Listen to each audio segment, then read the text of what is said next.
everyone, this is Kathleen and I'm so happy to be here today to spend a little more time with you, and we're going to talk about our third video in the step-by-step series for creating a junk journal with beginners in mind. But today we're going to alter papers. Now I have 2 or 3 videos already on how to alter papers for junk journals, and so I will list all of those in the description box. But today I want to show you 2 or 3 particular techniques. We want to smush. I've done smushing, so we're not going to do a lot of that, but I am just going to demonstrate quickly. We're going to do several things with coffee, and then we'll talk about stenciling and stamping. So let's get started. First of all, I want to show you that if you don't have a lot of scrapbook paper, or if you're not in a place where you can easily purchase this, I did go through, because remember in the book cover video, I indicated that the spine made it necessary for me to choose a few more papers.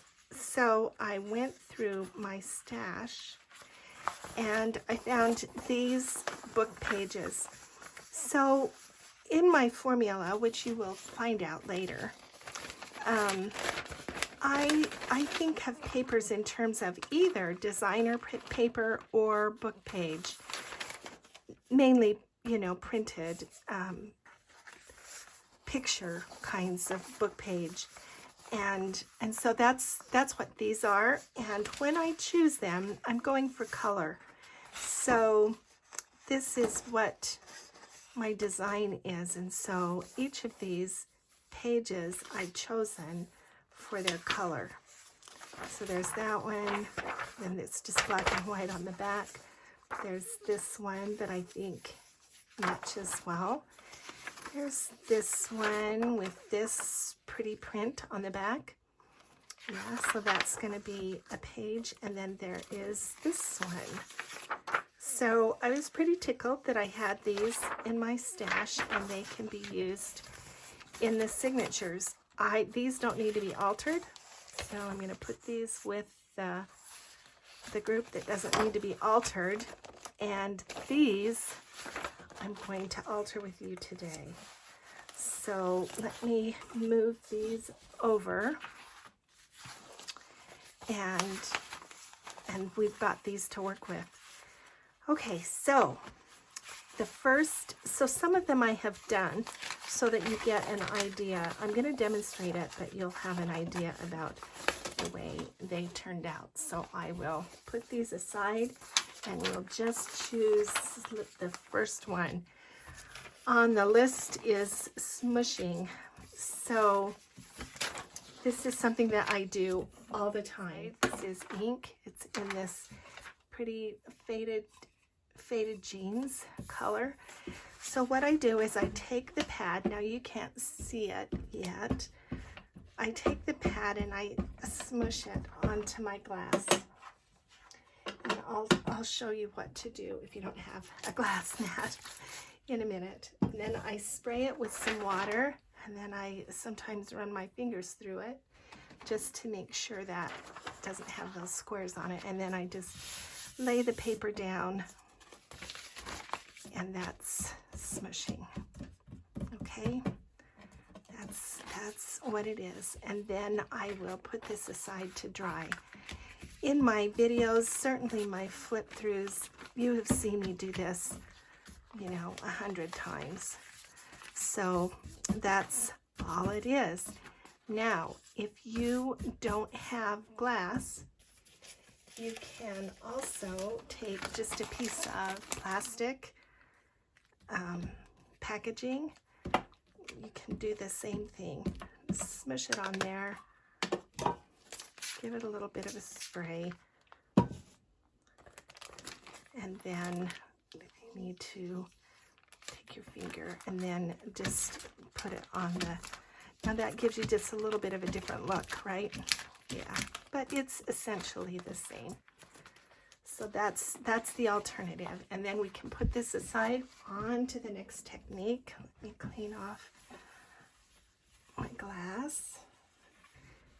I did want to mention, and you will see that I typically use distress inks, but I also do watercolor occasionally, and I do thinned acrylic paint, which here's the recipe, okay? 2 parts of paint and 1 part of water. That will thin it enough, and you don't want to use a lot of it, but you can do the same thing. You can just put a little bit on the glass. I just give it another little smush, and then let's just take another sheet. Why don't we do this, and then I just lay it down, and there you go. So there's not much on that back side, but that's okay. You know, we can add other things to that.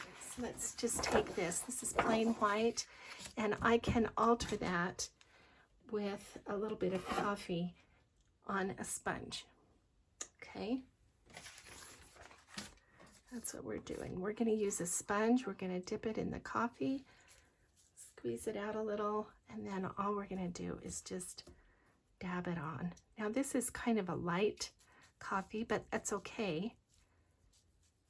I didn't want really dark, but we're just going to sponge that on, and that's going to give me a coffee dye in kind of an interesting pattern. And there's not a lot on there. I'm just going to turn it over and do the other side as well. And I'm excited to show you this in the signature. When I get it bound, then we'll go through and I'll show you the pages. But that's just kind of an interesting pattern, okay? Both sides. Clean off the glass, and we're on to the next one. To paint with a brush using a die cut. Okay, this one I did previously, and so I'm just going to show you. So you just take the coffee and you paint it on the paper, and while it's wet, then you put down the doilies. This is, once it dries, then this is how it looks, and then you've got the bonus of having doilies. So you can see it's kind of a subtle pattern. There are people who do this professionally and sell the papers on Etsy, and they do a much better job than I do. But this is what I've managed. And so that's another technique. So first you take the paint and you put it on there.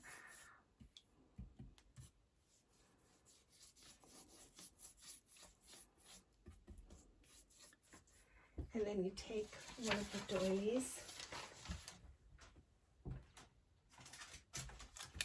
and while it's wet, you lay it on there, and then you paint again so that it sticks.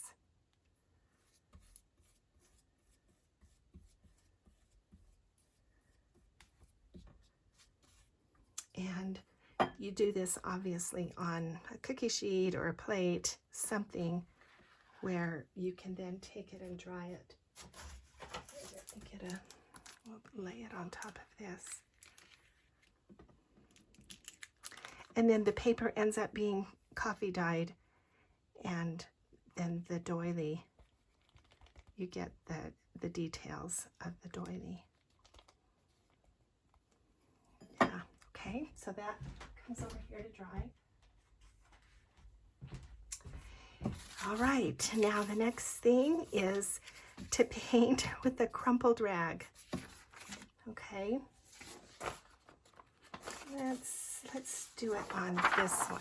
Okay, this is just a plain book page with text on it. So when I say coffee and all of these techniques, All of those techniques can be used with distress, watercolor, or this thinned acrylic. All right, we'll just use this color because that matches. So we're just going to mix this up.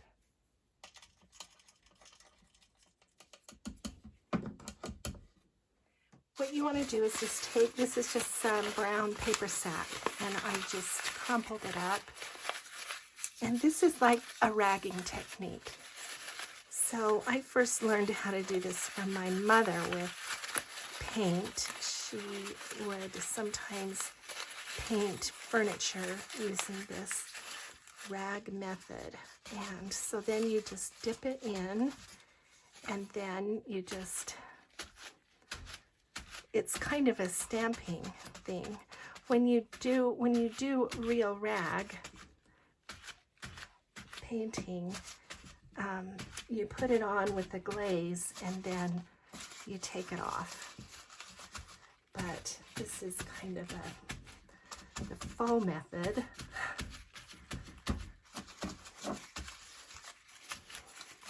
And then you turn your implement every so often so that you don't get like a repeated pattern. Okay, there we go. Isn't that pretty? I think that's very pretty. And it just kind of softens the text. It puts a little design on there, and yeah, and it doesn't put too much paint. And with acrylic paint, you can write over the top of it. So this makes it even probably more likely that I would use this as a writing page, or, you know, you can use it otherwise too as just a decorative page in the journal. Okay. So I can do that on any of the papers that I have. Okay, what's the next one? Sprays, and that works. Let me bring in this spray box. Let's put the paper down, and I have some sprays. I have this speckled egg distress. I have made some homemade sprays, and I do use these occasionally. Where are the other ones behind here? Some green and red and yellow and blue. These I have made with Easter egg dye. So they have the vinegar, and that means that they'll last. And I just put them in these little spray bottles. So, but let's just take this spray and spray that on there. And then what I do is, because I don't like those splotches, then I take, because that's distressed, if distress ink, if it gets wet, then it changes. This is what I don't really like about sprays, is it seems like it's just kind of blobby. If you use sprays, the thing you have to do is wipe that, because if you don't, it will clog the nozzle. This peeled paint color, and I think maybe I'll just add a little bit of that too.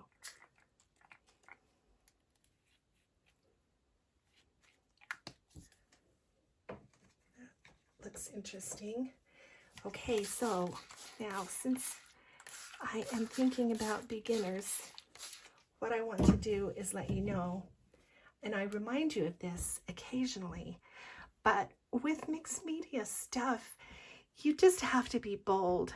You have to take what you get, because it is often really random, and you're just not able sometimes to change it. You know, once it happens, that's it, and you just get what you get. And sometimes, you know, you can soften that a little, and sometimes you can't. It just depends kind of on what the paper does with it. And sometimes you can take a paper towel and blot it. That will sometimes help. you know, soften it a little bit. I'm gonna move some of that.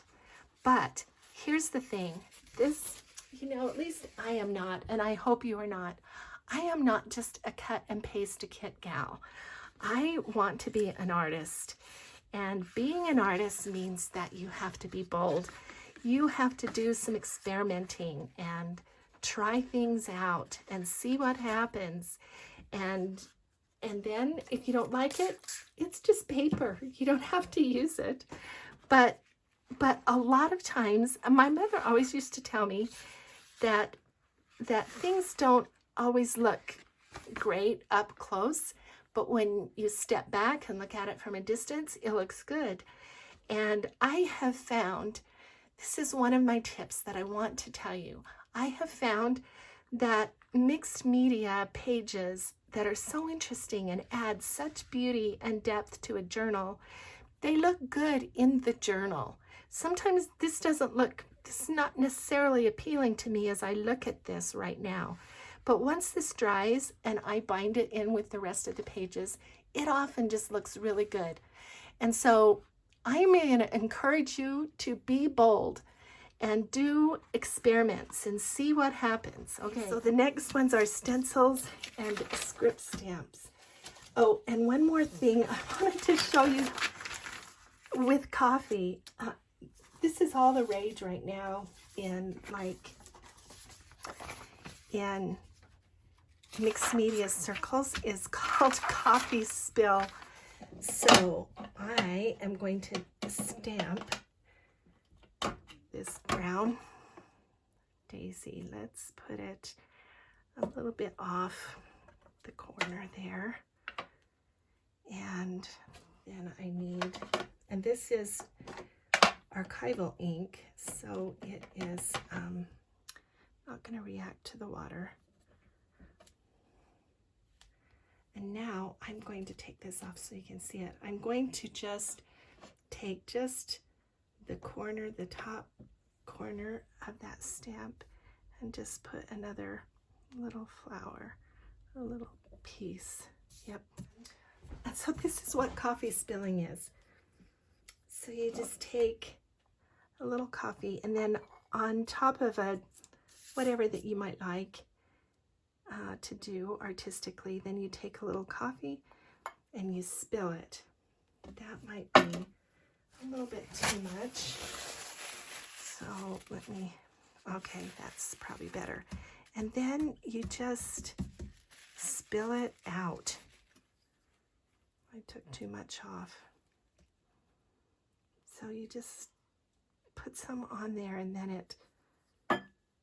you just spill it out, right? And then when it dries, this is what it looks like. So yeah, I kind of like that. It's sort of new, I think, to junk journalers. I haven't really seen any of us doing that, but what the other mixed media gals do is then they take a pen and they draw around the edge, and sometimes they draw other things in it and make other designs, but it's really cool.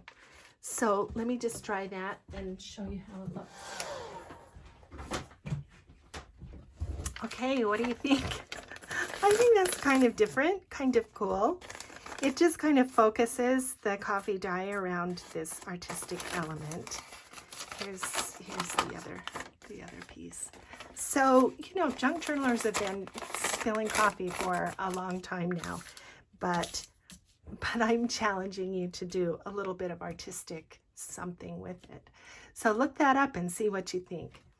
Okay, and then finally, my last idea with coffee is to print with soaked lace, which is kind of like the doily. You just soak lace in coffee and lay it on your paper and then let that dry. Okay, it's to stamp, right? The idea is that you use stamps to kind of dress up the white pages. I think we use this. So I have 2 or 3 what's called texture stamps, and that's what this technique is. You just take just kind of a stamp. It's just kind of a background kind of stamp. Script stamp works really well for this. So here's another page. So with this big script stamp, I'm going to take the pad and ink the block, and then I'm going to take the paper and just put it down kind of in places.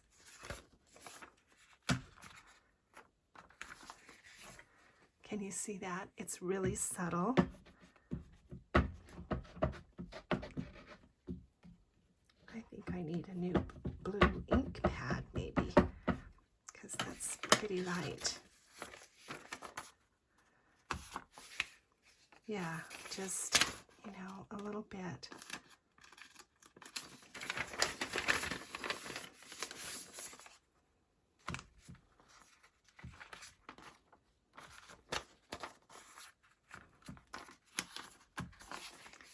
And you can imagine how that looks on a plain paper.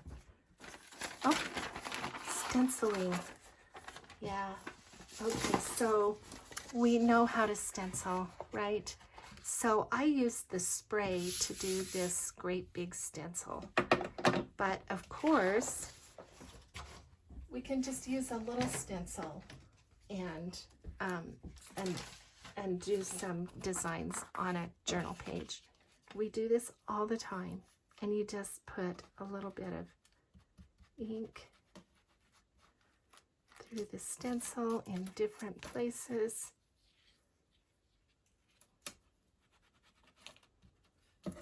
On the page, and that just kind of helps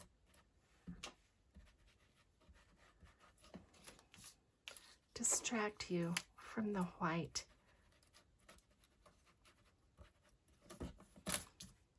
Right? We've all done this.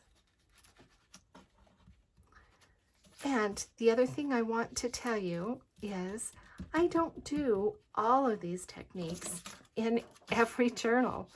That would be like way too overload, right?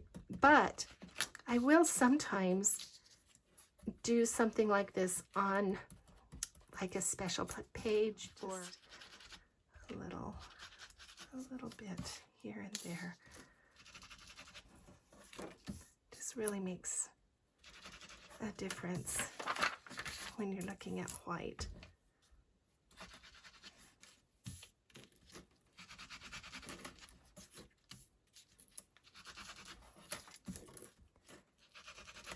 So I was talking about how much do I do.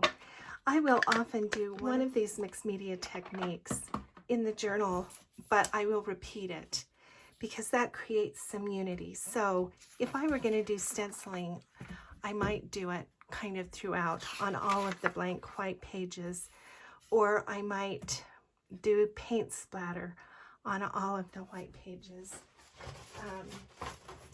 With this one, I would probably, I don't know how I'm going to do this. I might fold this up, make a pocket, or fold it in and make a pocket. But I would probably do something additional on this. It's writing space, but it needs another little decoration. But do you see how pretty that is next to this? And the same with the orange. So I did some spraying and with coffee, and I put coffee in this jar, in this spray bottle, but I can't leave it in here because coffee will clog up all of this, all of the works in the spray bottle. So I have to empty it out and clean it at the end of the day. But I did some smushing and some spraying and a bunch of stuff actually on here. And that looks really pretty. I think I got the color right, but I would probably do some additional stamping or something. You'll have to wait and see what I end up doing. But now all of my signature pages are ready for the next step, which is to trim and fold. And so I will do that again in another video. So stay tuned for that video, and thanks for spending time with me. We'll see you again with the next project.